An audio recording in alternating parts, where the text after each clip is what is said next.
ప్రార్థన చేసుకున్నాండి.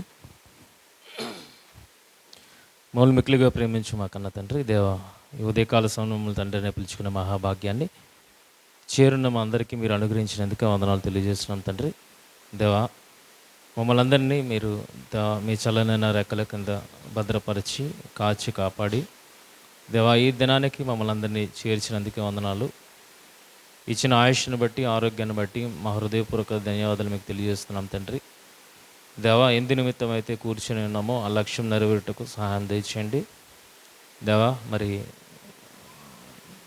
ఈ దివ్యమైన వాక్కులు వినడానికి మరి పిల్లలు ఆసక్తిగా ఉంటుండగా దేవా మరి వారి ఆసక్తిని బట్టి మంచి విలువైన మాటలు వారి హృదయానికి అందించి వారిని తృప్తిపరచవలసిందిగా మిమ్మల్ని ప్రార్థిస్తున్నాం తండ్రి. కేవలం మేము సాధనములుగా వాడబడి మీరే మహిమ పొందుకోమని మహిమ ఘనత ప్రభావాలు మీకే ఆరోపిస్తూ ఈరోజు జరగనన్న వాక్య పరిచయాలన్నింటిలో మీరే తోడుగా ఉండి మీ పిల్లలకు అవసరమైన వాక్కులను దైవజనుల ద్వారా వినిపింపజేయమని మిమ్మల్ని ప్రార్థిస్తూ ప్రాధేయపడుతూ దేవా సర్వాధికారాన్ని మీకే ఆపాదిస్తూ ప్రభువైన యేసుక్రీస్తు వారి అతి శ్రేష్టమైన నామంలో ఈ ప్రార్థన మనవులు అడిగి వేడుకుంటున్నాం మా తండ్రి, ఆమేన్. మొదటిగా దేవుడిచ్చిన గొప్ప తరుణాన్ని బట్టి దేవాదేవునికి మన ప్రభువు రక్షకుడైన యేసుక్రీస్తు వారి అతి శ్రేష్టమైన నామంలో కృతజ్ఞతాస్తుతులు. అలాగే కూడి వచ్చిన మీ అందరికీ కూడా ప్రభు పేరిట నా వందనాలు తెలియజేస్తున్నాను. హెబ్రీయులకు రాసిన పత్రిక 13వ అధ్యాయం, హెబ్రీయులకు రాసిన పత్రిక 13వ అధ్యాయము మొదటి 2 వచనాల్లో మనం చూడగలిగితే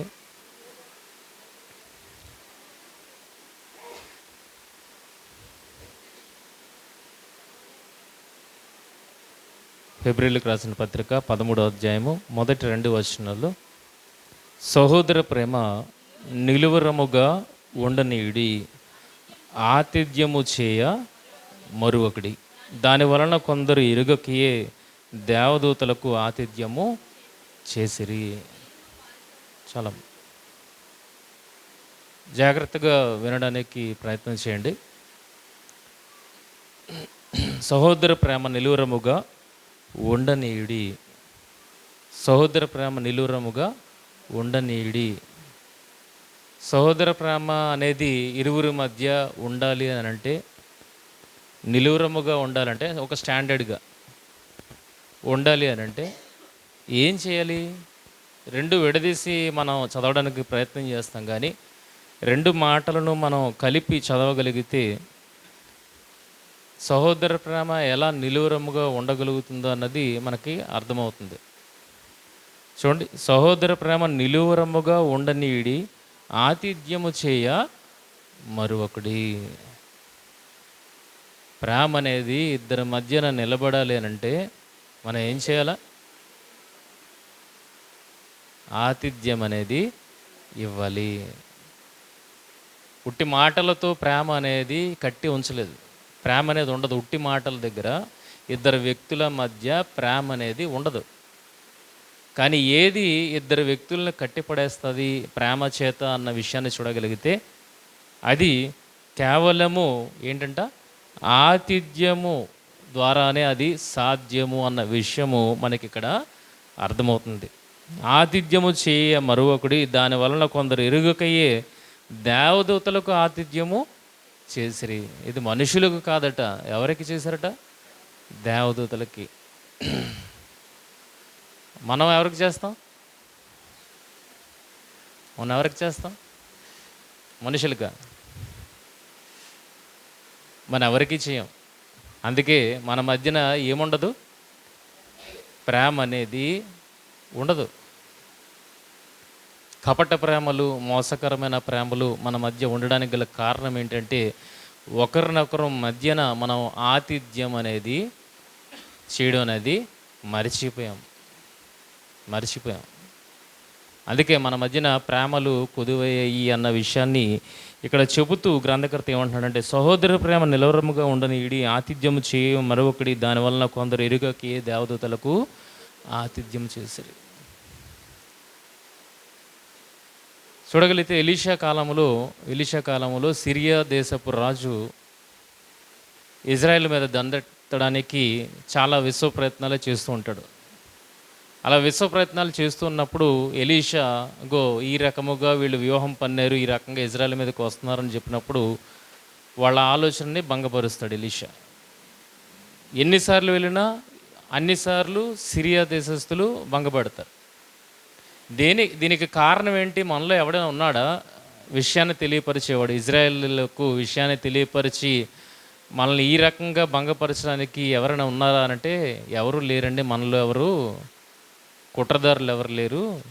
వాళ్ళ దేశంలో ఒక వ్యక్తి ఉన్నాడు, ఒక గొప్ప ప్రవక్త, ఎలీషా ప్రవక్త.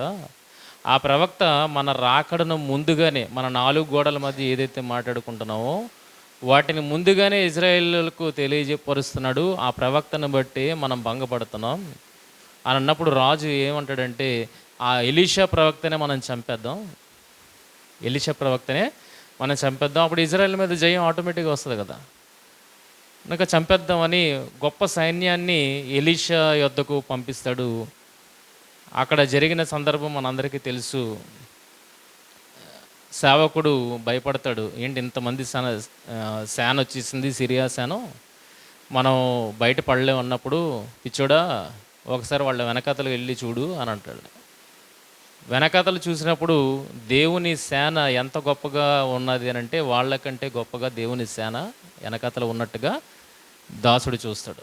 అయితే ఎలీషా వీరి కళ్ళు మూయించు అని చెప్పి కళ్ళు మూయించి ఎవరి దగ్గర తీసుకెళ్తాడంటే షోమ్రోను పట్టణానికి తీసుకుని వెళ్ళిపోతాడు. వాళ్ళందరికీ వాళ్ళు వచ్చినప్పటికీ వాళ్ళు ఎక్కడ ఉంటారు? ఎలీషాని బంధించడానికి వచ్చిన వాళ్ళే ఇజ్రాయెల్ దేశంలో బందీలు అయిపోతారు.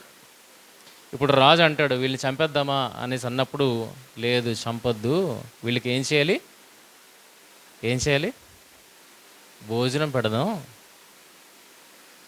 కడుపారా తిని తృప్తి పొంది వాళ్ళ దేశానికి వాళ్ళు వెళ్ళిపోతారు. ఎందుకు భోజనం పెట్టమన్నాడు అనేది అక్కడ ఆ సందర్భంలో అర్థం కాదు, కానీ తర్వాత జరిగిన సందర్భాన్ని మనం చూడగలిగితే 2 రాజుల గ్రంథము 2 రాజుల గ్రంథము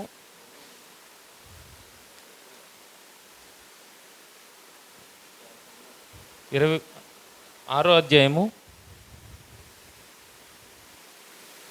22వ వచనం నుండి, 6వ అధ్యాయం 22వ వచనం నుండి, అతడు నీవు వీరిని కొట్టవద్దు, నీ కత్తి చేతను నీ వింటి చేతను నీవు చెరపట్టిన వారినైనను కొట్టుదువా? వారికి భోజనం పెట్టించి వారు తిని త్రాగిన తరువాత వారు తమ యజమానుని వద్దకు వెళ్ళుదురని చెప్పెను. అతడు వారి కొరకు విస్తారమైన భోజన పదార్థములను సిద్ధపరచగా వారు అన్నపానములు పుచ్చుకొని రాజు సెలవు పొంది తమ యజమానుని యొద్దకు పోయిరి. అప్పటి నుండి సిరియనుల దండు వారు ఇజ్రాయేలు దేశములోనికి వచ్చుట మానిపోయెను. భోజనం ఏం చేసిందండి? ఆతిథ్యం ఏం చేసింది? ఆతిథ్యము పగను చంపింది, ప్రేమను పెంచింది. ఆతిథ్యం పగను చంపింది, ప్రేమను పెంచింది. తర్వాత వాళ్ళు ఇజ్రాయెల్ దేశం మీదకి యుద్ధానికి రాలేదు అన్నట్లుగా మనం ఇక్కడ చూడగలుగుతున్నాం. అంటే ఆతిథ్యం ఏం చేస్తుంది? ప్రేమను పెంచి ఇద్దరు వ్యక్తులను కట్టి పడుతుంది అన్నప్పుడు అటువంటి ఆతిథ్యానికి మనం ఎలాంటి విలువనిస్తున్నాం? అలాంటి ఆతిథ్యానికి మనం ఎలాంటి విలువనిస్తున్నాం? పాత కాలములో ఉన్న అబ్రహాము కానీ, యాకోబు కానీ, మిగిలిన లోతు కానీ ఎవరికి కూడా ఇచ్చారు ఆతిథ్యం? మనుషులకే కాదు, దేవదూతలకు కూడా ఇచ్చారంటే ఎంత హై లెవెల్లో వాళ్ళ ఆతిథ్యం ఉన్నదో ఒకసారి ఆలోచించండి. ఎవరిని విడిచిపెట్టేవారు కాదనమాట. కానీ మనం తెలిసిన వ్యక్తి వస్తే మనం ఏం చేస్తాం? ఎప్పుడు వెళ్ళిపోతాడు బాబు అన్నట్టుగా మనము ఎదురు చూస్తుంటాం. వాళ్ళకి ఇంతమందికి వండాలా, వార్చి వడ్డించాలా, ఈరోజు చాలా కష్టం, వెళ్ళిపోతే బాగున్నా అన్న ఆలోచన మనది. అంటే అలా అనుకుంటే ప్రేమ నిలువరముగా ఎలాగ ఉంటుంది? ఉండదు కదా. కనుక దేవుడు చెప్పాడు అంటే అది ఖచ్చితం, వాస్తవం. రోమపత్రిక 12వ అధ్యాయము, రోమపత్రిక 12వ అధ్యాయము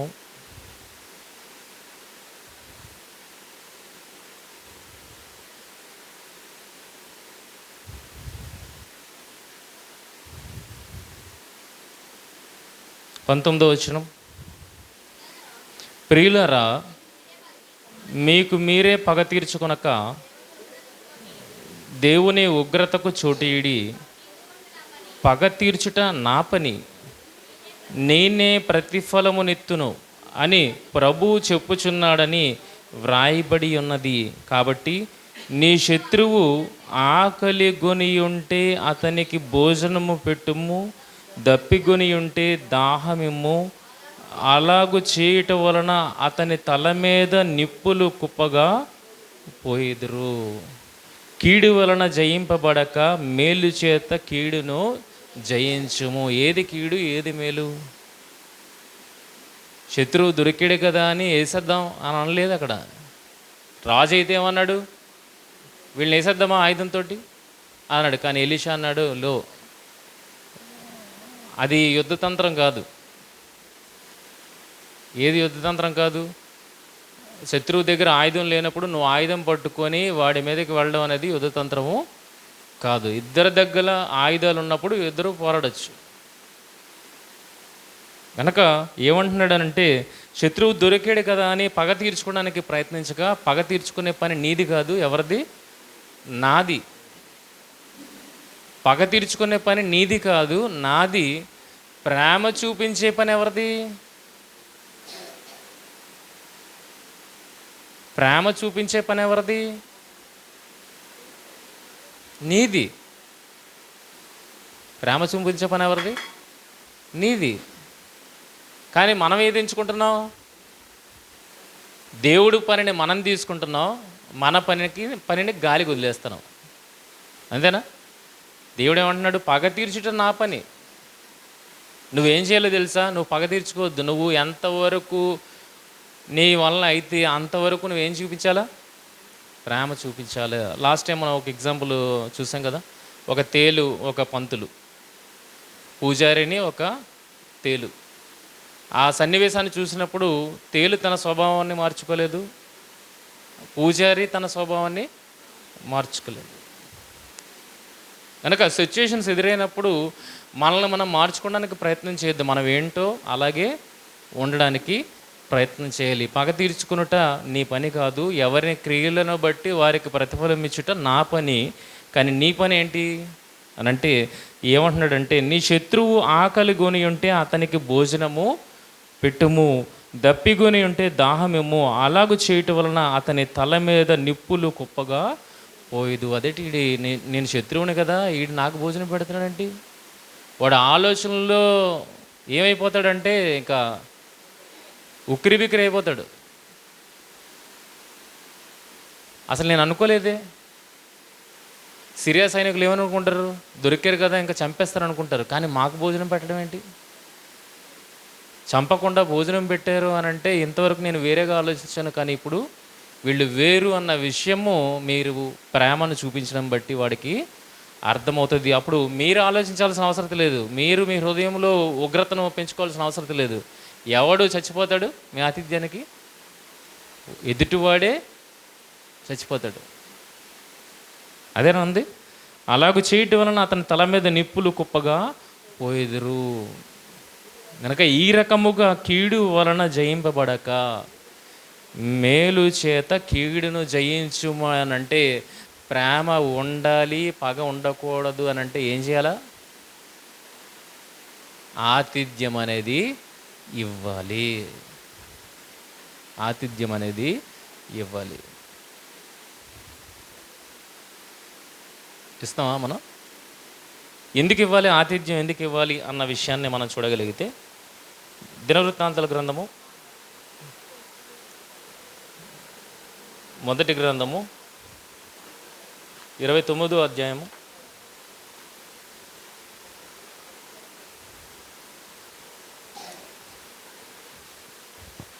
29వ అధ్యాయము 14వ వచనం నుండి చూడగలిగితే, ఈ ప్రకారము మనఃపూర్వకంగా ఇచ్చు సామర్థ్యము మాకుండుటకు నేనెంత మాత్రపు వాడను, నా జనులు ఎంత మాత్రపు వారు, సమస్తమును నీ వలననే కలిగిన కదా, నీ స్వసంపాద్యములో కొంత మేము నీకు ఇచ్చి ఉన్నాము, మా పితరులందరి వలనే మేమును నీ సన్నిధిని అతిథులమును పరదేశములనే ఉన్నాము. మా భూ నివాస కాలపు నీడంత స్థిరముగా ఉండువాడు ఒకడును లేడు. ఏమర్థమైంది దీన్ని బట్టి? దావీదు గారు ఏం చెప్తున్నారన్న విషయాన్ని చూడగలిగితే, భూమి మీద మనం అందరము ఎవరమంట? పర్మనెంట్ అన్నాడా?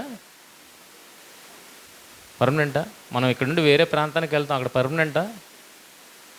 లేదు, అక్కడికి మనం పరవాసులం, లేదా అక్కడ జనులకు అతిథులం. అవునా? మనం వేరే చోట ఉన్నప్పుడు మనం పరవాసులము, వేరొకరికి అతిథులమే, అంతే కదండి. అలాగే భూమి మీద ఉన్న మనల్ని అందరినీ ఏ రకంగా పోలిస్తున్నాడు దేవుడు అని అంటే, పరదేశులమును అతిథులమును. ఎవరికి పరదేశులము, ఎవరికి అతిథులము? చూడండి ఏముంది ఇక్కడ. మా పితరులందరి వరనే మేమును నీ సన్నిధిని అతిథులమును పరదేశులమునై ఉన్నాము. ఈ భూమి మీద మనం అందరము పరదేశులమును అతిథులము అయితే గనక మనల్ని ఎవరు పోషిస్తున్నారు? మనల్ని ఎవరు పోషిస్తున్నారు? బాగా చూడండి, ఆతిథ్యం అనేది ఎలాంటిదేనంటే, పక్కోడు సొమ్మును దానం చేయడం కాదు, నీ కష్టార్జితాన్ని ఎదుటివాడికి అందులో నుండి పంచి ఇవ్వడం అనేది, అది ఆతిథ్యము అనిపించుకుంటుంది. ఎవరన్నా బంధువు వస్తే మీ ఇంటిలో కోడి కట్ చేయాలి కదా. బంధువు వస్తే ఆ కోడి మాంసం వండుతారని చెప్పి పక్కింటికి వెళ్ళిపోయి ఆ పక్కింట్లో కోడి కట్ చేసి ఇది పెడతాడా? అది ఆతిథ్యమా?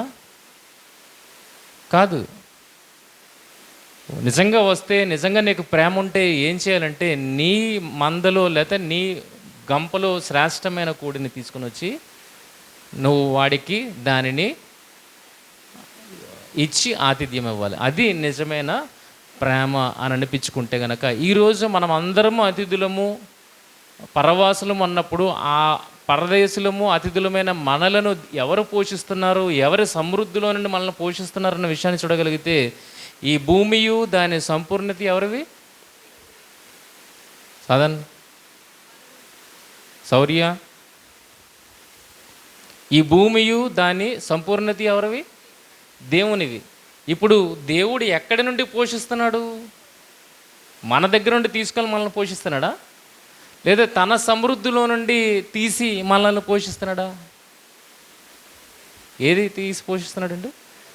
మన దగ్గర నుండి తీసుకోవట్లేదండి, ఆయన సమృద్ధిలో నుండి తీసుకుని వచ్చి మనలను ఆయన పోషిస్తున్నాడు. అర్థమవుతుందా? ఇది మీకు అర్థమైతే గనక, మన ఇంటికి ఎవరు వచ్చినా అతిథులుగా, పరదేశులుగా ఎవరు వచ్చినా వారికి మనం ఏం చేయాలి? ఎందుకంటే మనం కూడా ఎలాంటి వారు? దేవుని ఎదుట, వాళ్ళ ఎదుట మనం అతిథులం కాకపోవచ్చు, కానీ దేవుడి ఎదుట అతిథులు ఉన్నప్పుడు ఆ దేవుడు మనల్ని ఎలా తృప్తిపరుస్తున్నాడు అంటే, తన సమృద్ధిలో నుండి ఇచ్చి మనల్ని తృప్తిపరుస్తున్నప్పుడు ఆ గొప్ప ప్రేమను మనం అర్థం చేసుకోగలిగితే, ఇప్పుడు మన ఇంటికి ఒక పరదేశి వచ్చినప్పుడు, అతిథి వచ్చినప్పుడు, ఇప్పుడు మనం ఎందులో నుండి ఇవ్వాలి? ఎందులో నుండి ఇవ్వాలి? మన సమృద్ధిలో నుండి తీసి వాడికి పెట్టాలి. ఇది నిజమైన ఆతిథ్యం.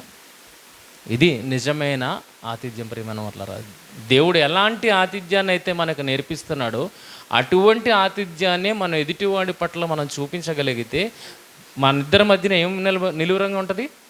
ప్రేమ అనేది, సహోదర ప్రేమ అనేది నిలువరముగా ఉంటుంది. అబ్రహాం గారి దగ్గరికి దూతలు వచ్చారు.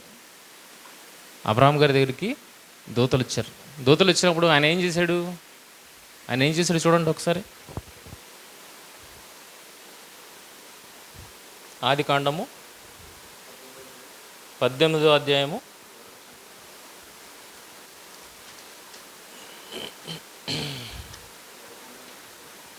11 మొదటి నుండి. మరియు మమ్రే దగ్గరనున్న సింధూర వనములో అబ్రహాము ఎండవేళ గుడార ద్వారమునద్ద కూర్చుని ఉన్నప్పుడు యెహోవా అతనికి కనబడెను. ఎండవేళ గుడార ద్వారమందు కూర్చుని ఉన్నప్పుడు యెహోవా అతనికి కనబడెను. అతడు కన్నులెత్తి చూసినప్పుడు ముగ్గురు మనుషులు అతని ఎదుట నిలువబడి ఉండిరి. అతడు వారిని చూచి గుడారపు వాకిటి నుండి వారిని ఎదుర్కొనుటకు పరిగెత్తి నేల మట్టుకు వంగి, ప్రభువా, నీ కటాక్షము నా మీద నున్న ఎడల ఇప్పుడు నీ దాసుని దాటిపోవద్దు. నేను కొంచెం నీళ్లు తెప్పించేదను. దయచేసి కాళ్ళు కడుగుకొని ఈ చెట్టు క్రింద అల్లసట తీర్చుకొనిడి. కొంచెము ఆహారము తెచ్చేదను. మీ ప్రాణములను బలపరుచుకొనిడి. తర్వాత మీరు వెళ్ళవచ్చును. ఇందు నిమిత్తమే కదా మీరు దాసుని వచ్చి తినను. వారు, నీవు చెప్పినట్లు చేయమనగా అబ్రహాము గుడారంలో ఉన్న చారణ వద్దకు త్వరగా వెళ్ళి, నీవు త్వరపడి 3 మాణికల మెత్తని పిండి తెచ్చి పిసికి రొట్టెలు చేయమని చెప్పను. మరియు అబ్రహాము పశువుల మందకు పరుగెత్తి ఒక మంచి లేత దూడను తెచ్చి ఒక పనివానికి అప్పగించను. వాడు దాన్ని త్వరగా సిద్ధపరిచిన తర్వాత అతడు వెన్నను పాలను తాను సిద్ధము చేయించిన దూడను తెచ్చి వారి ఎదుట పెట్టి వారు భోజనం చేయుచుండగా వారి యుద్ధ ఆ చెట్టు క్రింద నిలుచుండెను. ఎలా ఇచ్చాడండి ఆతిథ్యం? ఎలా ఇచ్చాడు ఆతిథ్యం? హృదయపూర్వకంగా ఆతిథ్యాన్ని ఇచ్చాడు. అలా ఆతిథ్యాన్ని ఇవ్వడానికి పక్కోడు సొమ్మును దానం చేయలేదు. ఏం చేశాడు? తన సమృద్ధిలో నుండి ఏమిచ్చాడు? అన్నింటినీ ఖర్చు పెట్టి వారికి ఆతిథ్యము చేశాడు. ప్రేమ వల్ల ఇటువంటి ఆతిథ్యము మనం చేయగలుగుతున్నామా? దేవుడు మన పట్ల తన సమృద్ధి నుండి తీసి మనల్ని పోషిస్తున్నప్పుడు, అంత గొప్ప ప్రేమను మనం రుచి చూస్తున్నప్పుడు, మరి మనము తోటి వారికి, మన ఇంటిని ఆశ్రయించి వచ్చిన వారికి ఎటువంటి ఆతిథ్యము మనము చేయగలుగుతున్నాం? అసలు రాణిస్తున్నాం ఇంట్లోకి? ఆలోచించండి. లేదా బయటే ఉంటే బాగున్నో, ఇంటికి వస్తే వాళ్ళకి ఇది చేయాలి అది చేయాలి అని ఫీల్ అవుతున్నావా? ఆలోచించండి. కానీ ఇలాంటి ఆతిథ్యము మనం ఎప్పుడు చేయము. కానీ ఒక ఆతిథ్యం చెప్పకపోయినా అడగకపోయినా చేసేస్తాం. 2 రకాలైన ఆతిథ్యాలు ఉన్నాయి. 2 రకాలైన ఆతిథ్యాలు ఉన్నాయి. ఇప్పుడు మనకు చెప్పాను. ఒకటి, తన సమృద్ధిలో నుండి ఖర్చు పెట్టి నీ ఇంటికి వచ్చిన వాడికి ఆతిథ్యం ఇవ్వడం. రెండోది ఏంటో తెలుసా? మీ ఇంటికి వచ్చాడు, నువ్వే ఆహ్వానించావు, కానీ నీ సమృద్ధిలో నుండి ఇవ్వట్లేదు. పక్కోడి సమృద్ధిలో నుండి నువ్వేం చేస్తున్నావు? దానిని నీ ఇంటికి వచ్చిన వాడికి ఆతిథ్యంగా అర్పిస్తున్నావు. 2 రకాలైన ఆతిథ్యాలు. ఒకటి నీ సమృద్ధిలో ఇవ్వడం, రెండోది పక్కవాడిది దోచుకొని దానిని ఆతిథ్యంగా ఇవ్వడం. ఈ రెండిట్లో ఏది మనం ఎక్కువ చేస్తాం తెలుసా? చేయట్లేదని చెప్పకండి. ఏది ఎక్కువగా ఎవరు చేస్తున్నారో తెలుసా? మొదటిది ఎవ్వరూ చేయం. మొదటిది చాలా తక్కువ. కానీ రెండోది పక్కవాడిది తీసి పెట్టేది ఉంది చూసారా? ఆ ఆతిథ్యమే మనం అందరము చేస్తున్నాం. నిజం. ఆ ఆతిథ్యాన్నే మనం అందరం చేస్తున్నాం. నమ్మలేకపోతున్నారా? అబ్రహాం ఇచ్చిన గొప్ప ఆతిథ్యము, అది మనకి మాదిరి కావాలి. కానీ అటువంటి దానిని మనం పక్కన పెడుతున్నాం. దేనిని మాదిరిగా తీసుకుంటున్నామనంటే, దేనిని అవలంబిస్తున్నామని చూడగలిగితే, చూడండి, చక్కటి మాట మనకి కనబడుతుంది. సమూయేలు రాసిన 2వ గ్రంథము, సమూయేలు రాసిన 2వ గ్రంథము 1వ వచనం నుండి మనం చూడగలిగితే,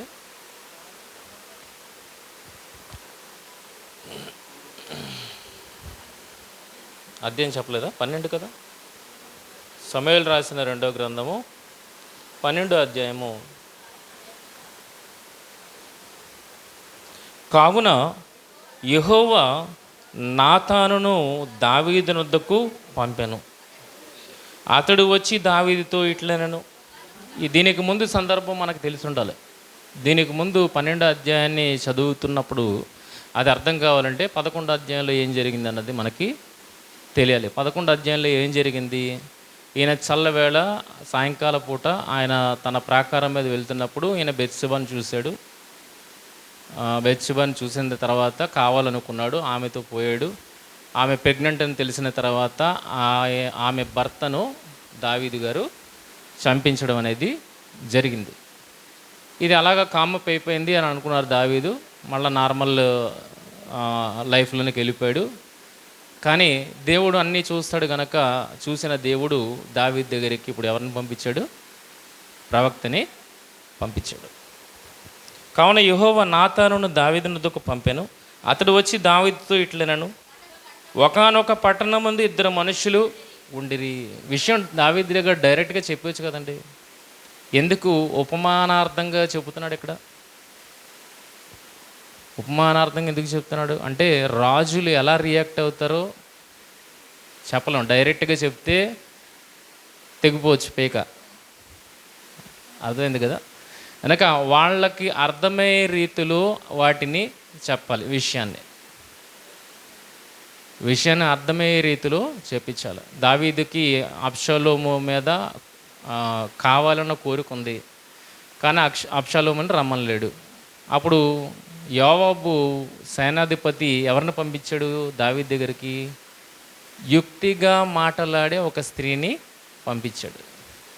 డైరెక్ట్గా చెప్పచ్చు కదా విషయం అంటే. డైరెక్ట్గా చెబితే రాజు ఎలా రియాక్ట్ అవుతాడు? గనక దావీదుని మాటల్లో పెట్టాలి, రాజుని మాటల్లో పెట్టాలి, మాటల్లో పెట్టి విషయానికి తీసుకురావాలి. అలాగే ఇప్పుడు కూడా జరుగుతుంది. డైరెక్ట్గా విషయాన్ని చెప్పకుండా ఏం చేస్తున్నాడు చూడగలిగితే, ఒకడు ఐశ్వర్యవంతుడు, ఒకడు దరిద్రుడు. ఒకానొక పట్టణమందు ఇద్దరు మనుషులుండిరి. ఒకడు ఐశ్వర్యవంతుడు, ఒకడు దరిద్రుడు. ఐశ్వర్యవంతునికి విస్తారమైన గొర్రెలను గొడ్లను కలిగి ఉండెను. అయితే ఆ దరిద్రునికి తాను కొనుక్కొనిన ఒక చిన్న ఆడు గొర్రె పిల్లలు తప్ప ఏమీ లేకపోయాను. ఐశ్వర్యవంతుడు అంటే ఏమైనా కొదువండి? దరిద్రుడి కంటే కొదువు ఉంటుంది. ఉన్నదే ఇంకా బంగారం కదండి. ఏదైతే ఉన్నదో అదే బంగారం. కానీ ఐశ్వర్యవంతుడికి అంతా బంగారమే. కనుక ఏది పోయినా పెద్ద విషయం కాదు. కనుక ఇక్కడ ఒక ఐశ్వర్యవంతుడు, ఒక దరిద్రుడు ఒక పట్టణంలో ఉన్నారని చెప్తున్నాడు. ఐశ్వర్యవంతుడికి విస్తారమైన గొర్రెలను గొడ్లను కలిగి ఉండెను. అయితే ఆ దరిద్రునికి తాను కొనుక్కొని ఒక చిన్న ఆడు గొర్రె పిల్ల తప్ప ఏమీ లేకపోయిను. వాడు దానిని పెంచుకొనుచుండగా అది వాని యొద్దను వాని బిడ్డల యొద్దను ఉండి పెరిగి వాని చేతి ముద్దలు తినుచు వాని గిన్నెలోనిది త్రాగుచు వాని కౌగిట పండుకొనుచు వానికి కుమార్తె వలె నుండెను. అట్లుండగా మార్గస్థుడొకడు ఐశ్వర్యవంతుని యొద్దకు వచ్చెను. అతడు తన యొద్దకు వచ్చిన మార్గస్థునికి ఆయత్తము చేయుటకు తన గొర్రెలలో కానీ గొడ్లలో కానీ దేనిని ముట్టనొల్లక ఆ దరిద్రుని గొర్రె పిల్లను పట్టుకొని తన యొద్దకు వచ్చిన వానికి ఆయత్తము చేసెను. దావీదు ఈ మాట విని ఆ మనుషుని మీద బహుగా కోపించుకొని, యెహోవా జీవముతోడు నిశ్చయముగా ఈ కార్యము చేసిన వాడు మరణపాత్రుడు.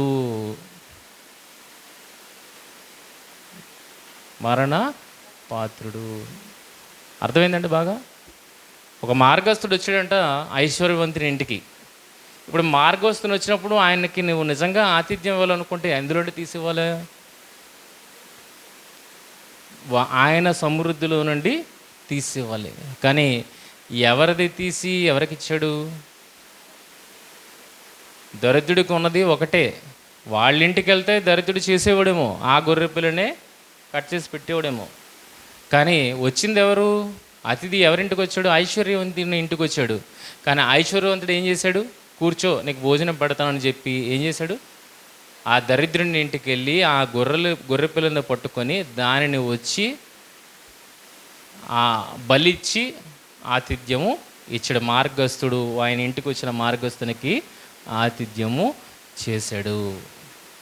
ఇటువంటి ఆతిథ్యాన్ని మనమందరము చేస్తున్నాం ప్రేమల వల్ల. దావీదు చేశాడండి, మేము చేయలేదు అని అంటున్నారా? లేదు. మనందరం ఇదే చేస్తున్నాం. దేవుడు చెప్పిన ఒక ఆతిథ్యాన్ని పక్కన పెట్టాం, కానీ చెయ్యమని చెప్పని ఆతిథ్యాన్ని మనమే కల్పించుకొని చేస్తున్నాం. ఇది చేయమని చెప్పలేదు ఈ ఆతిథ్యాన్ని. ఎందుకంటే ఈ ఆతిథ్యం వల్ల ఏమొస్తుంది? ఇటువంటి ఆతిథ్యం వల్ల ఏమొస్తుంది? ఏమన్నాడు చూడండి, దావీదేమన్నాడు? ఈ కార్యము చేసిన వాడు మరణ పాత్రుడు. ఇటువంటి ఆతిథ్యం వల్ల నీకు మరణం సంప్రాప్తిస్తుంది అన్నప్పుడు దేవుడు ఇటువంటి ఆతిథ్యం చేయమంటాడా? చేయమంటే మరి ఎటువంటి ఆతిథ్యం చేయమంటాడు? నీకు ఎప్పటికీ ఆశీర్వాదకరంగా ఉండేటట్లుగా నువ్వు ఎటువంటి ఆతిథ్యాన్ని ఇవ్వాలంటే నీ సమృద్ధిలో నుండి తీసి నువ్వు ఏమి ఇవ్వాలి? నీ ఇంటికి వచ్చిన అతిథికి ఆతిథ్యము ఇవ్వాలి. అర్థమవుతుందా? అందులో జీవం ఉంది, ఆశీర్వాదం ఉంది, కానీ ఇందులో ఏముంది? మరణం ఉంది. ఇటువంటి ఆతిథ్యాన్ని దేవుడు చేయమంటాడా? దేవుడు చేయమని చెప్తాడా? చెయ్యమని చెప్పకపోయినా మనమందరము ఏది చేస్తున్నామో తెలుసా? దీనినే చేస్తున్నాం. ఇంతకీ ఉపమానార్థం ఏంటి? అతిథి ఎవరు? ఐశ్వర్యవంతుడు ఆ వాడికి, ఆ అతిథికి దేనిని ఇచ్చాడు అన్న విషయాన్ని మనం చూడగలిగితే, ఇప్పుడు ఐశ్వర్యవంతుడి ఇంటికి వచ్చిన ఆ మార్గస్థుడు అతిథి ఎవరో చూడగలిగితే కిందకి చూడండి.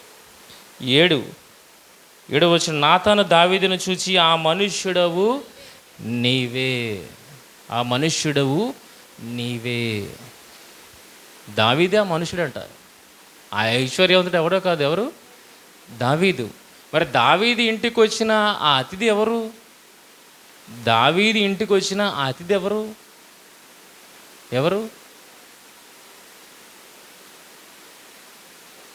ఎవరు? కోరిక. అతిథి ఎవరు? బెత్షెబాను అనుభవించాలి అన్న తప్పుడు కోరిక ఆయన తన ఇంటిలోనికి ఆహ్వానించిన అతిథి. అర్థమవుతుందా?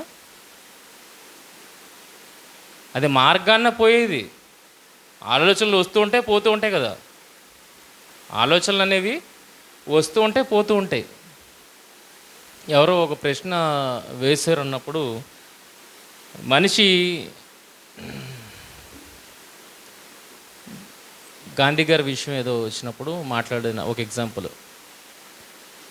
ఇది పాపం కదా అని కొడుకు తండ్రిని ప్రశ్నించినప్పుడు, ఆలోచనలు రావడం అనేది పాపం కాదు, ఆలోచనలు వచ్చి నీలో గూడు కట్టుకుంటే చూడు, అప్పుడు అది పాపం. పక్షులు మన తల మీద ఎగరడం తప్పేం కాదు. తప్ప కొన్ని ఆపగలరా ఏమన్నా? అలాగే ఆలోచనలు కూడా మన తలలో రావడం అనేది తప్పేం కాదు. కానీ మన మీద పక్షి గూడు కట్టుకుంది అనుకోండి, పక్షులు ఎగరడం తప్పు కాదు, పక్షి గూడు కట్టుకోవడం తప్పు. పక్షి ఎందుకు గూడు కట్టుకుంటుంది? నువ్వు చలనం లేనివాడివిగా ఉన్నావు, యాక్షన్ లేదు నీ దగ్గర, విగ్రహం దగ్గరే కదా గూడు కట్టుకుంటుంది పక్షి. అలాంటిది నీ తల మీద గూడు కట్టుకుందంటే నువ్వే దానికి ఏం పలికో? ఆహ్వానాన్ని పలికో. నువ్వు ఆహ్వానం పలకపోతే అది వచ్చి నీ మీద గూడు కట్టరు కదా. అలాగే ఆలోచనలు, పాపపు ఆలోచనలు అనేవి అనేకములు మనిషి తలలోనికి వస్తాయి, కానీ దానికి నువ్వు ఏం కట్టకూడదు? గూడు కట్టకూడదు. ఆలోచనలు రావడం సహజం, అది పాపము కాదు. కానీ ఆ ఆలోచనలకు నువ్వు ఒక చక్కటి నిర్మాణాన్ని లోపల చేసి ఇస్తున్నావు చూసావా, అది తప్పు. ఇప్పుడు మార్గమున పోయే దాన్ని ఎవరు పిలుచుకొని వచ్చారు? దావీదు గారికి వచ్చిన ఆలోచన, వెంటనే దాన్ని డైవర్ట్ అవ్వచ్చా? అవ్వకూడదా? అవ్వచ్చు, కానీ అవ్వలేదు. వెళ్ళిపోతున్నవాడిని ఏం చేశాడు? నాలోనికి రా అని ఆ అతిథిని పిలిచాడు. ఏంటి అతిథి? బత్షెబాను అనుభవించాలన్న కోరిక అతిథి. వచ్చింది వెళ్ళిపోద్ది, కానీ లోపలికి పిలిచింది ఎవరు? నీకు ఆతిథ్యం ఏం చేస్తాను రా అని పిలిచింది ఎవరు? దావీదు గారు. ఇప్పుడు పిలిచారు, పిలిచినప్పుడు దేనిని ఆతిథ్యంగా ఇవ్వాలి చెప్పండి? కోరిక వచ్చింది, కోరికని అతిథిగా పిలిచాడు. ఈయన కాకపోతే వేరేవాడు చేస్తాడు, ఈయన కాకపోతే మార్గస్థుడు కనుక వేరేవాడు ఇంటికి వెళ్తాడు, వేరేవాడు దానికి ఏ రకమైన ఆతిథ్యం ఇవ్వాలో వాడు చేసుకుంటాడు. కానీ దావీదు గారు కోరుండి దాన్ని పిలిచి, గో నువ్వు కూర్చో, నీకు నేను ఆతిథ్యం ఇస్తానని చెప్పి ఏ ఆతిథ్యం ఇచ్చాడు? ఊరియా భార్యను ఆ అతిథికి ఎలా చేశాడు? ఆతిథ్యము ఇచ్చాడు. తన హృదయంలో పుట్టిన ఒక కోరికకు అపవాదికి ఇవన్నీ హృదయంలో నుండి వస్తాయి కదా, వీటికి ఆయన పిలిచి ఆయన హృదయములో ఆతిథ్యం ఇచ్చి, ఇగో నువ్వు కూర్చొని నేను సంతృప్తి పరుస్తానని చెప్పి ఎవరిని తీసుకొని వచ్చాడంటే పక్కింటి యూరియా భార్యను తీసుకొని వచ్చి ఆ అతిథికి ఆతిథ్యము చేశాడు. ఇది దేవుడు కోరిన ఆతిథ్యము కాదు. దీనివల్ల ఏమొస్తుందని చెప్తున్నాడు చూడండి. దీనివల్ల ఏమొస్తుంది? 13వ వచనము, నేను పాపము చేసేదనని దావీదు నాతానుతో అనగా, నాతాను నీవు చావకుండునట్లు యెహోవా నీ పాపమును పరిహరించను. దేవుడు పరిహరించకపోతే నువ్వేమవుతావు? ఇటువంటి ఆతిథ్యం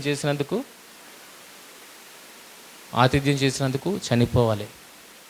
కానీ దేవుడు నీ పాపాన్ని పరిహరించాడు గనక ఈరోజు నువ్వు బ్రతికి ఉన్నావు అన్న విషయం అర్థమవుతుంది. అంటే ఇటువంటి ఆతిథ్యము మనల్ని ఎక్కడికి తీసుకెళ్తుంది? మరణానికి తీసుకువెళ్తుంది. ఇది దేవుడు కోరిన ఆతిథ్యం కాదు. దేవుడు కోరిన ఆతిథ్యం అది వేరు. సహోదర ప్రేమ నిలువరముగా ఉండాలంటే నీ సమృద్ధిలో నుండి తీసి వారికి ఆతిథ్యం చేయాలి. ఇటువంటి ఆతిథ్యాన్ని అనేకులకు మీరు చేయగలిగితే మీకు అది ఆశీర్వాదకరముగా ఉంటుంది అన్నది దేవుడు కోరుకున్నదైతే, ఈరోజు మనము కోరుకోకుండా చేస్తున్నదేంటి?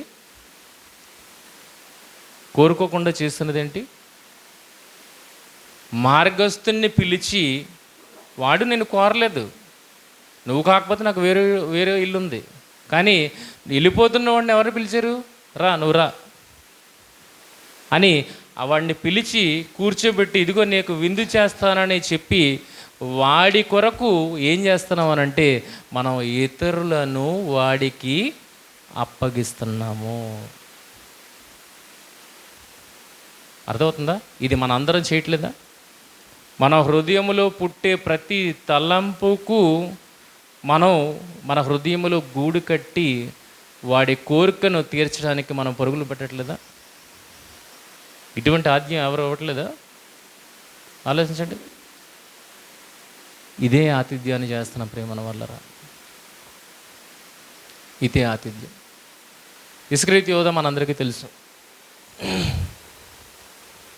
ఇస్కరియోతు యోధ కూడా ఒక మార్గస్థుడు ఒకడు కలిశాడు. కలిసిన మార్గస్థుడిని, నువ్వు రా, నా లోపలికి రా, నా ఇంట్లోకి రా అని ఆ మార్గస్థుడిని పిలిచాడు. పిలిచి ఏమన్నాడంటే, నువ్వు నా ఇంట్లో హ్యాపీగా కూర్చో, నీకు నేను మంచి ఆతిథ్యాన్ని ఇస్తాను అని చెప్పాడు. అలా పిలిచి కూర్చోబెట్టి ఆతిథ్యము ఇస్తానని చెప్పి ఎవరిని ఆతిథ్యానికి ఇచ్చాడు అన్న విషయాన్ని మీరు చూడగలిగితే మీరు ఆశ్చర్యపోతారు. చూడండి, లూకా సువార్త, యోహాను సువార్త 11వ అధ్యాయము. యోహాను సువార్త 11వ అధ్యాయము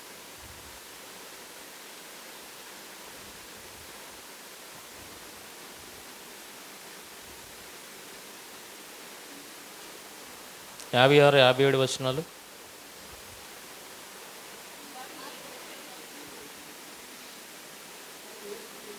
వారు యేసును వెదకుచు దేవాలయములో నిలువబడి, మీకేమి తోచుచున్నది, ఆయన పండుగకు రాడా ఏమి అని ఒకరితో చెప్పుకునిరి.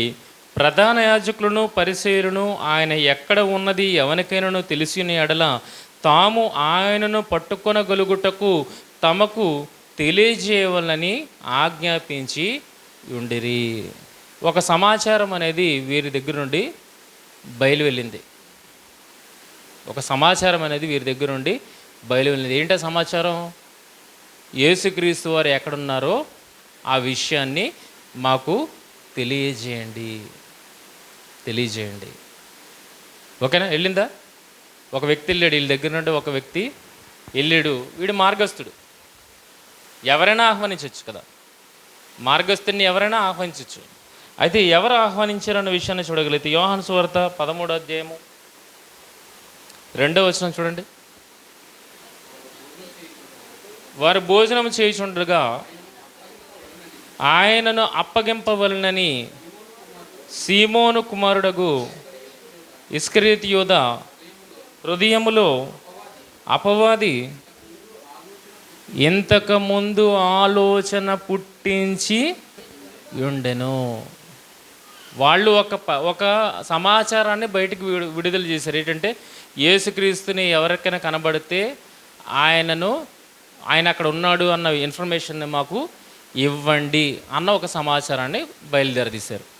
ఆ సమాచారం ఈ ఇంట ఆ ఇంట ప్రాకి ఇప్పుడు ఎవరింటికి వచ్చింది? ఇస్కరియోతు యూదా ఇంటికి వచ్చింది. ఇస్కరియోతు యూదా ఇంటికి కూడా వచ్చింది. విని ఖాతరు చేయకపోతే లోపలికి వచ్చేవాడు కాదేమో, కానీ దాన్ని వినిన తర్వాత దానికి ఖాతిరిదారి చేశాడు, లోపలికి పిలిచాడు. రా, నేనున్నాను, నేను తెలియజేస్తాను, నేను తెలియజేస్తానని చెప్పి తన హృదయంలోనికి ఆ ఆలోచనను తీసుకుని వచ్చాడు, ఆ వ్యక్తిని తీసుకుని వచ్చాడు.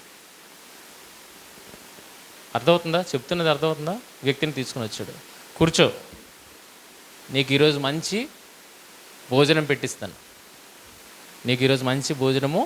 పెట్టిస్తాను అని చెప్పిన తర్వాత ఏం జరిగింది అన్న విషయాన్ని ఇక్కడ మనం 13వ అధ్యాయం 2వ వచనంలో చూస్తున్నాం. ఏంటంటే వారు భోజనము చేయుచుండగా ఆయన అప్పగింపవలని సీమోను కుమారుడు ఇస్కరియోతు యూదా హృదయంలో అపవాది ఇంతకుముందు ఆలోచన పుట్టి ఉండించెను గనక అని చెప్పాడు.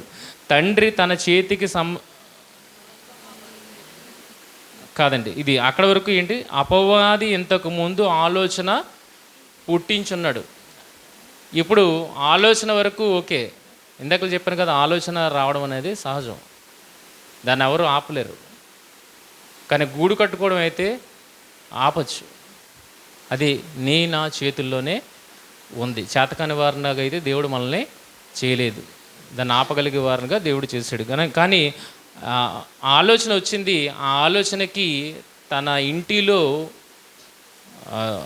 అతిథిగా ఆహ్వానించి కూర్చోబెట్టడానికి ఎవరు అవకాశం ఇచ్చారు అని చూడగలిగితే ఇస్కరియోతు యూదా అవకాశం ఇచ్చాడు అన్నట్లుగా మనం చూడగలుగుతాం. చూడండి, యోహాను సువార్త 13వ అధ్యాయము 26 నుండి 30 వచనాలు.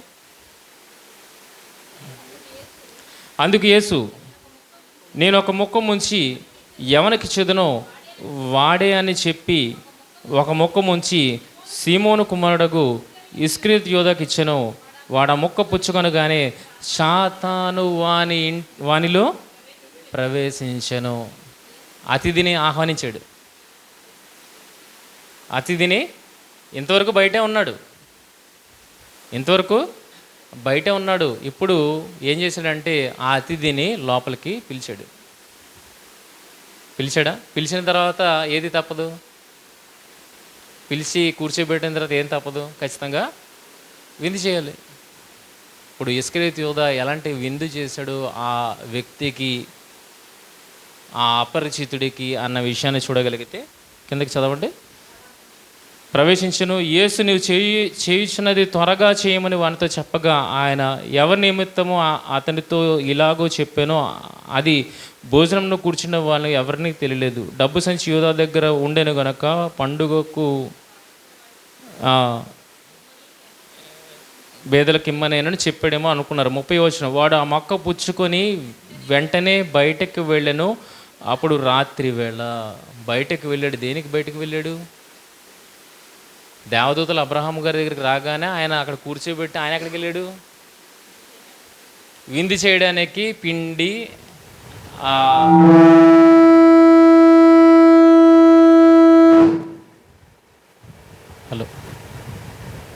హలో హలో హలో, నీకు మైక్ ఆఫీసరా?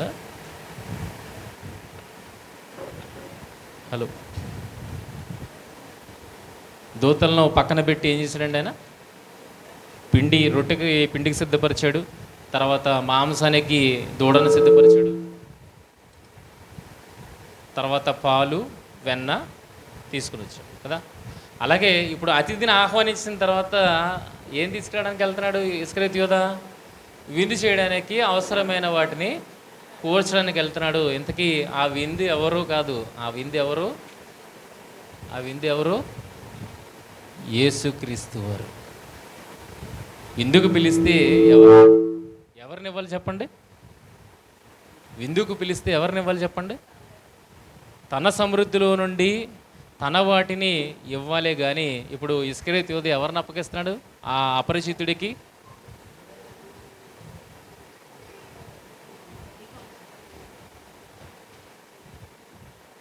హలో,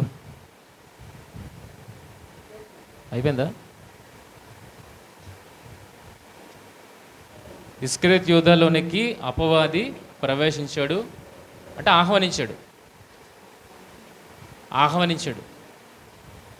ఆహ్వానించిన తర్వాత ఇప్పుడు విందు చేయాలి కదా. విందు చేయడానికి ఆయన బయటకు వెళ్ళాడు. ఆ విందు చేయడానికి ఆయన బయటకు వెళ్ళింది దేనికి? ఆ వ్యక్తికి ఎవరిని ఇవ్వడానికి? బలిగా యేసుక్రీస్తు వారిని బలిగా ఇవ్వడానికి ఆయన బయటకు వెళ్ళాడు. చివరికి ఆయన దగ్గరకు వచ్చిన అతిథికి ఎవరిని బలిచ్చాడు? యేసుక్రీస్తు వారిని బలిగా అర్పించాడు. ఇటువంటివి ఎవరు అడగకపోయినా మనం చేసేస్తున్నాం ప్రియమైన వల్ల. ఇటువంటి ఆతిథ్యాన్ని మనము చేసేస్తున్నాం. ఆడు అడగట్లేదు, మనమే పిలుస్తున్నాం, కూరండి రండి. ఎందుకంటే మార్గస్థుడు అన్నప్పుడు మార్గాన్ని పోయేవాడు,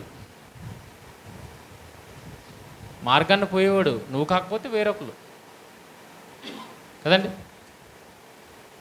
చిన్న ఎగ్జాంపుల్, మ్యాచ్ అవుతుంది లేదు నాకు తెలియదు. ఎలీషా గారు మార్గమున వెళ్తుంటుండగా ఒక ఆమె ఆయనను కనిపెడుతుంది మాటికి.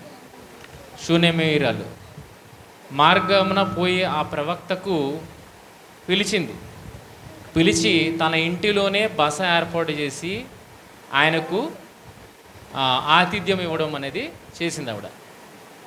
ఒకవేళ ఈవిడ ఇవ్వలేదనుకోండి, వేరొకరు ప్రేరేపితులైన వాళ్ళు ఇస్తారు కదా ఆతిథ్యం. అలాగే అపవాది అనేవాడు మార్గస్థుడు. ఇస్కరియోతు యూదాయే అప్పగిస్తాడనే పాత నిబంధనలో ఎక్కడ ప్రవచనంలో ఉందా? ఒక వ్యక్తి అప్పగిస్తాడని ఉంది, కానీ ఆ వ్యక్తి ఇస్కరియోతు యూదా అనే మాత్రము లేదు. అది ఎవరైనా కావచ్చు, అప్పగించే వ్యక్తి ఎవరైనా కావచ్చు. కానీ రియాలిటీలోకి వచ్చినప్పటికీ ఎవరున్నారు ఆ ప్లేస్లో అని అంటే ఇస్కరియోతు యూదా ఉన్నాడు. అంటే వెళ్ళిపోతున్న వాడిని ఎవరు ఆహ్వానించలేదు. ఎవరు ఆహ్వానించారు? ఇస్కరియోతు యూదా ఆహ్వానించి ఆ అపరిచితుడికి ఎవరిని విందుగా ఇచ్చాడంటే యేసు ప్రభువుని విందుగా ఇచ్చాడు. ప్రేమను వాళ్ళారు. ఇటువంటి నా వైర్ పెట్టేసి వైర్ మైక్ ఇచ్చి ప్రాబ్లం ఎక్కడుంది? ఇదిలో లేదా ప్రాబ్లం? ఇందులో ఉందా ప్రాబ్లం ఇందులో ఉందా?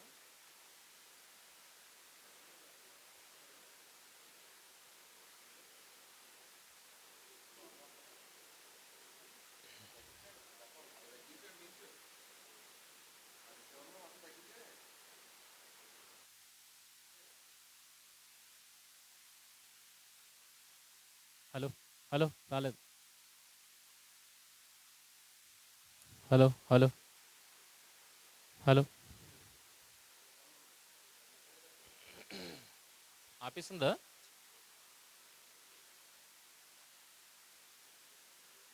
హలో హలో,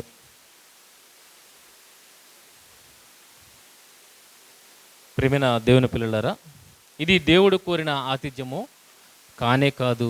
దేవుడు కోరినది నీ సమృద్ధిలో నుండి నీ కష్టాన్ని ఇచ్చి ఎదుటివాడికి ఆతిథ్యం చేయమన్నాడు తప్పితే పక్కోడి కష్టాన్ని దోచుకొని నీ ఇంటికి వచ్చిన వాడికి ఆతిథ్యం అమ్మని దేవుడు చెప్పలేదు. అటువంటి ఆతిథ్యము నిన్ను ఎక్కడికి తీసుకెళ్తుంది?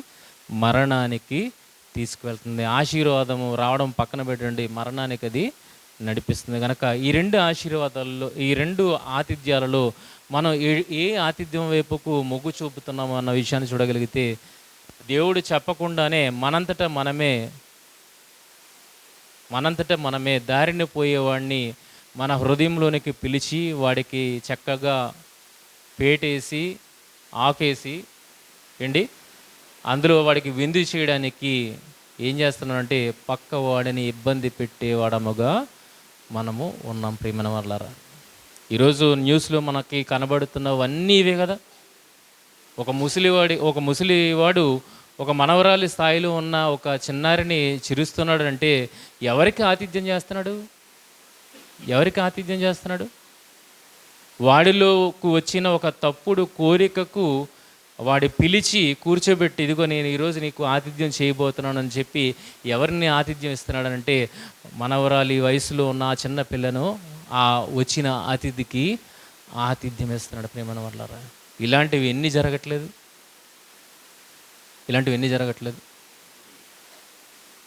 ఇలాంటివి మనం అనుకోకుండానే మనమే కావాలని కాదు, అనుకోకుండానే మనము ఇలాంటి ఆతిథ్యాన్ని చేయగలుగుతున్నాం తప్పితే దేవుడు పెట్టిన ఆతిథ్యాన్ని మనము చేయడానికి ఇష్టము చూపటం లేదు. ప్రియమైన వాళ్ళారా, ఇష్టం చూపట్లేదు. మనల్ని రక్షించడానికి వచ్చిన ప్రభు అయిన యేసుక్రీస్తు వారు మన కొరకు ఎలాంటి ఆతిథ్యాన్ని ఆయన ఇచ్చాడు అన్నది ఒక్కసారి చూడగలిగితే మీరు నేను ఇవ్వాల్సిన ఆతిథ్యం ఏంటనేది మనకి అర్థమవుతుంది. ప్రభు అయిన యేసుక్రీస్తు వారు ఎలాంటి ఆతిథ్యం ఇచ్చారు? ఎఫెసీయులకు రాసిన పత్రిక 5వ అధ్యాయం 2వ వచనం. 5వ అధ్యాయం 2వ వచనం. క్రీస్తు మిమ్మల్ని ప్రేమించి పరిమళ వాసనగా ఉండుటకు మన కొరకు తన్ను తాను దేవునికి అర్పణముగాను బలిగాను అర్పించుకొనును. అలాగుననే మీరును ప్రేమ కలిగి నడుచుకొనుడి. ఎలాంటి ఆతిథ్యం చేశారండి? ఎలాంటి ఆతిథ్యం చేశారు? ఆయన దగ్గర ఏమున్నది ఆతిథ్యం ఇవ్వడానికి? ఆయన శరీరం తన్ను తాను ఏం చేసుకున్నాడు? బలిగా సమర్పించుకున్నాడు. దేవునికి బలిగా సమర్పించుకున్నాడు అన్నది మనకి అర్థమైతే ఇంత గొప్ప ఆతిథ్యము చేసిన వాళ్ళు ఎవరు ఉన్నారు? ఒకసారి ఆలోచించండి. తన్ను తాను అర్పించుకున్నటువంటి ఆతిథ్యం చేసిన వాళ్ళు ఎవరు ఉన్నారా? ఆయన తప్పితే ఇంకొకరు ఎవరు మనకి కనబడట్లేదు. ప్రియమైన వాళ్ళారా, మరి అంత గొప్ప వ్యక్తిని నమ్ముకున్న మనము ఎటువంటి ఆతిథ్యాన్ని ఇవ్వాలి అని అంటే పక్కోడిది కాదు. ఎవరిది ఇవ్వాలి? మన సమృద్ధిలో నుండి ఇవ్వాలి. ఒకవేళ మనకు సమృద్ధి లేకపోతే మనము ఏం చేయాలి? ఆ దేవునికి ఆతిథ్యం ఇవ్వడానికి ఏం చేయాలి? మనల్ని మనము బలిగా అర్పించుకోవాలి. అదే కదా రామపత్రిక 12:1 సజీవ యాగముగా మిమ్మల్ని మీరే దేవునికి సమర్పించుకొనుడి. ఇలాంటి ఆతిథ్యం మనం చేయగలుగుతున్నాం? ఆలోచించండి. మంచి ఆతిథ్యం ఎప్పుడు ఒంటరిగా జరిగేది కాదు. ప్రియమైన వల్ల ఆ అతిథి ఎప్పుడు ఒంటరిగా ఉన్నప్పుడు రాడు. మంచి ఆతిథ్యం అనేది ఉన్నప్పుడు కుటుంబం అంతా కూడా దానికి సపోర్ట్ చేస్తుంది. కానీ ఇలాంటి ఆతిథ్యం ఎప్పుడు వస్తుంది తెలుసా? ఇలాంటి ఆతిథ్యం మనం ఇస్తాం చూసారా, అతిథిని కూర్చోబెట్టి మనం ఇస్తాం చూసారా, ఈ ఆతిథ్యం మీరు ఒంటరిగా ఉన్నప్పుడు మాత్రమే ఆ అతిథి వస్తాడు. అతిథి ఎప్పుడు వస్తాడు? ఒంటరిగా ఉన్నప్పుడు మాత్రమే వస్తాడు. కనుక ఒంటరిగా మీరు ఉన్నప్పుడు మీకు ఆడ అతిథి అనేది తెలిసిపోయింది, మార్గస్తుడినే మీరే పిలిచారన్న విషయం అర్థమైపోతే కనుక అటువంటి వాడికి ఆతిథ్యం చేయడానికి మీరు మొగ్గు చూపొద్దు. కుటుంబంగా మీరు ఉన్నప్పుడు ఎవరైనా వస్తే కనుక వాడికి ఆతిథ్యం చేయడానికి మీరు చూడండి. ఎందుకంటే దేవదూతలు వచ్చినప్పుడు అబ్రహాము ఎవరితో పాటు ఆతిథ్యం ఇచ్చాడు? శారా ఉన్నది, పనివారు ఉన్నారు, అందరూ ఉన్నారు. దాని విషయం అందరికీ తెలుసు. కానీ దావీదు ఆతిథ్యం ఇచ్చినప్పుడు ఆ విషయం ఎవరికైనా తెలుసా? అతిథి వచ్చాడన్న సంగతి కూడా ఎవరికైనా తెలుసా? తెలీదు. దేవుడు నాతనికి చెప్తే తెలిసింది, కానీ ఎవరికి ఆ విషయము తెలీదు. అది అజ్ఞాత వ్యక్తి, స్ట్రేంజర్ అని అందుకే అన్నాడు. మార్గస్తుడు ఎవడో. అలాంటి వ్యక్తి ఎప్పుడు వస్తాడో మన దగ్గరికి అంటే మనము ఒంటరిగా ఉన్నప్పుడు మాత్రమే వస్తాడు. నిజమైన అతిథులు ఎప్పుడు వస్తారు? దేవుడు మెచ్చే ఆతిథ్యం ఎప్పుడు ఇవ్వగలుగుతాం? అందరూ ఉన్నప్పుడు, అందరి సమక్షంలో వాడు వస్తాడు. అలాంటి వాడికి మనము ఆతిథ్యం ఇవ్వచ్చు. కానీ ఇటువంటి వాడు ఎప్పుడు వస్తాడంటే మీరు ఒంటరిగా ఉన్నప్పుడు చూసి వస్తాడు. ఎప్పుడు యోధాలకు ప్రవేశించాడు చెప్పండి? ఈ 12 మందిలో నుండి ఎప్పుడైతే యోధ బయటకు వెళ్ళాడో అప్పుడు ఈ అతిథి యోధాని పలకరించాడు. అర్థమవుతుందా? ఇది కుంపటిగా ఉన్నప్పుడు పలకరించలేదు. కుంపటిలో నుండి బయట పడినప్పుడు యోధాని ఆ అతిథి పలకరించాడు, హాయ్ అని. విందు కూడా ఎలా చేశాడు? ఒంటరిగానే. విందుకు ఎలా సిద్ధపడ్డాడు? ఒంటరిగానే. ఆయన లేడు ఆ రోజు. గెత్సెమనే తోటలో ఎవరు లేరు? మిగిలిన శిష్యులు అందరూ ఉన్నారు, కానీ ఇస్కరియోతు యూదా లేడు. ప్రియమైన వాళ్ళు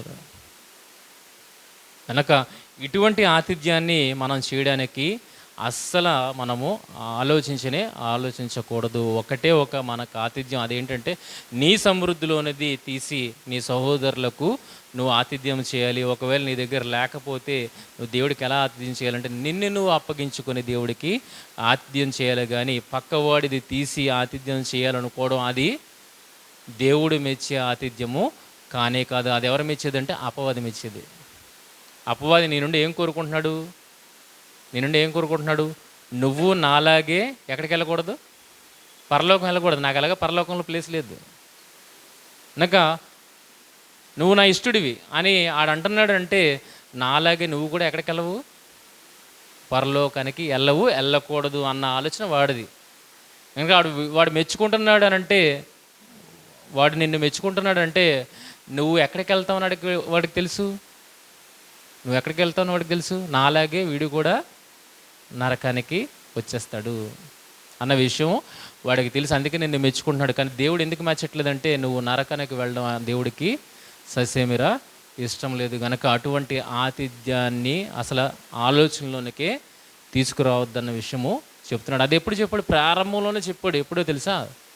దేవుడు ఎంతగా మనల్ని ప్రేమించాడు కదా, ఈ ప్రేమకు బదులుగా నేను దేవుడిని ఎంతగా ప్రేమించగలను అన్నది వారి అర్పణలోని వారు చూపెడుతున్నారు. మొదటిది హెబెలు అలాగే కయీను.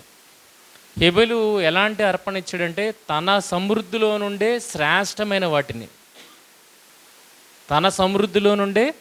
శ్రేష్టమైన వాటిని దేవుడికి బలిగా ఇచ్చాడు. అలాగే కయీను కూడా తన సమృద్ధిలో నుండే ఏదో ఇవ్వాలని, నామకే వాస్తే అంటే పేరుకి ఇవ్వాలన్నట్టుగా దేవుడికి అర్పణగా ఇచ్చాడు అన్న విషయం మనకు అర్థమవుతుంది. ఇక్కడ ఏం జరిగింది సందర్భం మనందరికీ తెలుసు. ఏం జరిగింది? దేవుడు హెబెలు అర్పణను మెచ్చుకున్నాడు, కయీను అర్పణని మెచ్చుకోలేదు. అప్పుడు మనోడు ఏం చేసుకున్నాడు? ముఖం చిన్నబుచ్చుకున్నాడట. ఎవరు? కయీను ముఖం చిన్నబుచ్చుకున్నాడట. అప్పుడు దేవుడు అంటున్న మాటని ఎప్పుడైనా ఆలోచించారు? ఇప్పుడు చూడండి, ఇప్పుడు ఎంత సందర్భం తెలిసిన తర్వాత ఇప్పుడు కయీను ఒక అపరిచితుడైన వ్యక్తిని అతిథిగా తన గృహంలోనికి ఆహ్వానిస్తున్నాడు. ప్రియమైన వల్ల ఎవరా వ్యక్తి? చూడండి, ఉంటుంది ఆదికాండము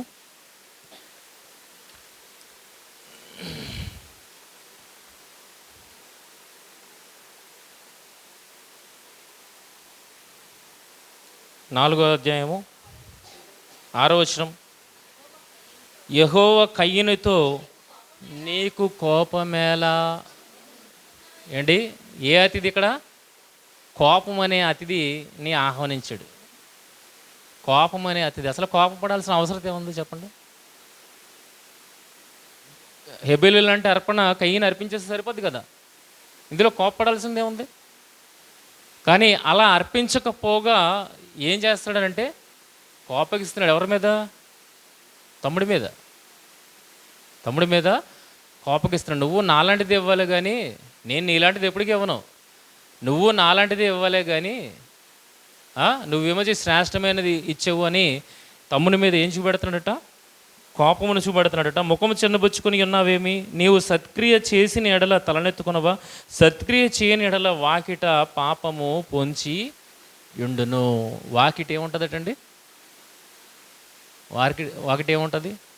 ఎప్పుడూ నువ్వు ఎరగని, నీకు తెలియని ఒక అతిథి వచ్చి నించుంటాడు బయట.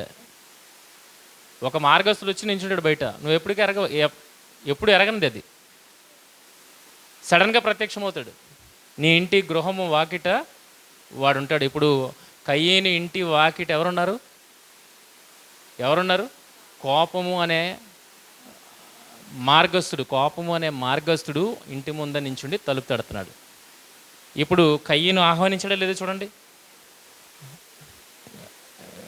నీ ఎడల దానికి వాంఛ కలుగును, నీవు దానిని ఏలుదువు. కయ్యను తన తమ్ముడైన హెబెలుతో మాట్లాడను. వాడు పొలములో ఉన్నప్పుడు కయ్యను తన తమ్ముడైన హెబెలు మీద పడి అతనిని చంపెను. అంటే వాకిట్ ఉన్నవాడిని ఎక్కడికి పిలిచాడు? వాకిట్లో ఉన్న మార్గస్థుడిని లోపల కూర్చోబెట్టి, రా నువ్వు కూర్చో, నీకు ఈరోజు నేను ఆతిథ్యము చేయబోతున్నాను. ఆ ఆతిథ్యం ఎవరో కాదు, నా తమ్ముడే. ఆతిథ్యము ఎవరో కాదు, నా తమ్ముడినే నీకు బలిగా ఇచ్చి నీకు ఏం చేస్తాను? విందు చేస్తాను అని చెప్పి కయ్యను ఏం చేశాడు? తమ్ముడిని బలి చేస్తాడు. ప్రేమన వల్ల బలి చేస్తాడు. ఇటువంటివే ప్రపంచములో నలుమూలలా జరుగుతున్నాయి, మన మధ్య కూడా జరుగుతున్నాయి. కానీ దేవుడు కోరుకున్న శ్రేష్టమైన ఆతిథ్యం మాత్రం మన మధ్య జరగట్లేదు. కోరనిది మనం ఆతిథ్యం ఇస్తున్నాం, కోరిన ఆతిథ్యాన్ని మరుగున పడేస్తున్నాం. ప్రేమలో ఇంకా ప్రేమ ఏ రకంగా నిలువురంగా ఉంటుందో ఒకసారి ఆలోచించండి. పగ ఉంటుందా? ప్రేమ ఉంటుందా? రెండో రకమైనది చేస్తే మన మీద సమాజానికి పగ ఉంటుందా? ప్రేమ ఉంటుందా? సమాజం మధ్యన ఏం నిలుపుతున్నాం మనం? కానీ మొదటి రకం చేస్తే ఏం నిలపచ్చు? ప్రేమని నిలపచ్చు. ఆ రకముగానే దేవుడు చేశాడు. దేవుణ్ణి మనం డైరెక్ట్గా ప్రేమించలేదు. ప్రేమ వల్లరా దేవుణ్ణి ఎందుకు ప్రేమించాం? ఆయన మనల్ని ప్రేమిస్తున్నాడు అన్న విషయం మనకు అర్థమైంది కనుక మనం రిటర్న్లో ఏం చేస్తున్నాం? ప్రేమిస్తున్నాం. ఆయనే ప్రేమించకపోతే ఆయన ఎప్పుడెప్పుడు ప్రేమిస్తున్నాడు? అనుదినము ప్రేమిస్తున్నాడు. అవునా కదా? అనుదినము ప్రేమిస్తున్నాడు. ఈరోజు పోషించి రేపు వదిలేస్తున్నాడా? లేదే.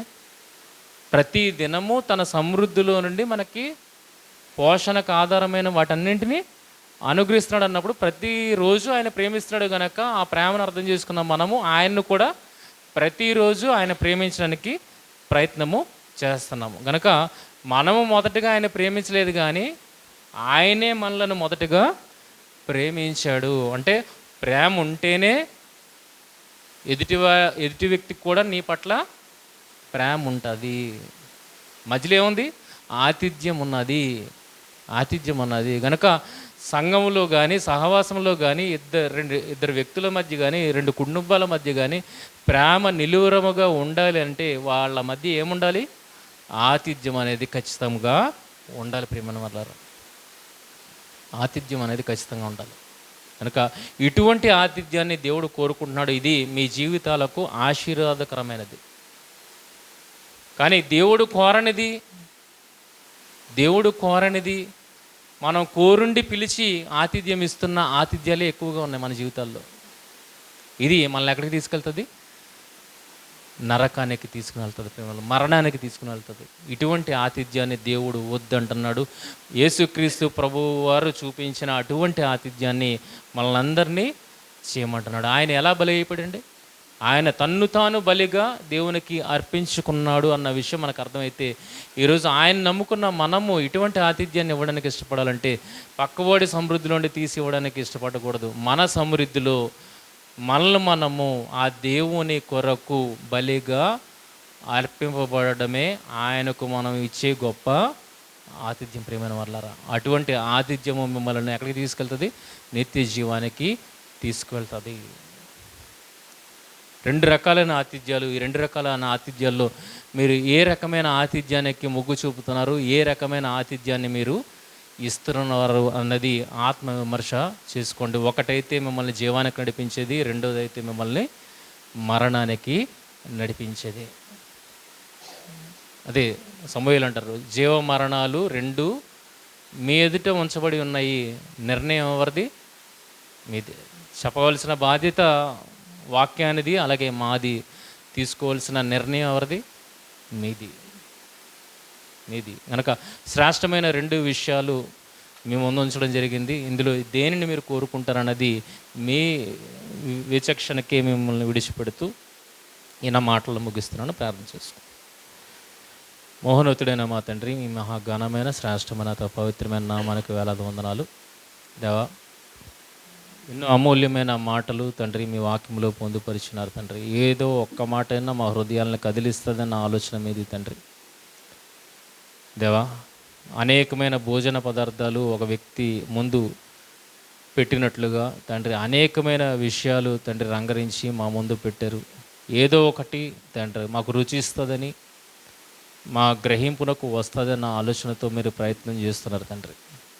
కనుక దేవా, ఏదో ఒక్క మాట మా హృదయాన్ని కదిలించేదిగా, దేవా మమ్మల్ని మార్చేదిగా ఉండుటకు సహాయం దయచేయండి. అలాగే మీ పిల్లలను కూడా జ్ఞాపకం చేసుకోనండి. ఇంక నువ్వు రక్షణలోనికి రాలేని వారిని రక్షణ భాగ్యానికి నోచుకునే స్థితిని అనుగ్రహించమని మమ్మల్ని ప్రార్థిస్తూ ప్రాధేయపడుతూ ఇచ్చిన ఈ వాక్య సందేశాన్ని బట్టి దేవా, మమ్మల్ని సాధారణంగా మీరు నిలుపుకున్న దాన్ని బట్టి మా హృదయపూర్వక ధన్యవాదాలు మీకు తెలియజేసుకుంటూ దేవా, మేము చెప్పేవారముగా ఉండేవారం కాకుండా దేవా చెప్పినది అనుకరించే వారముగా కూడా మేము ఉండుటకు సహాయం దయచేయమని మహిమ ఘనత ప్రభావాలు మీకు ఆరోపిస్తూ ప్రభువైన యేసుక్రీస్తు వారి అతి శ్రేష్టమైన నామంలో ఈ ప్రార్థన మనవులు అడిగి వేడుకుంటున్నాం మా తండ్రి. ఆమేన్. అందరికీ వందనాలు.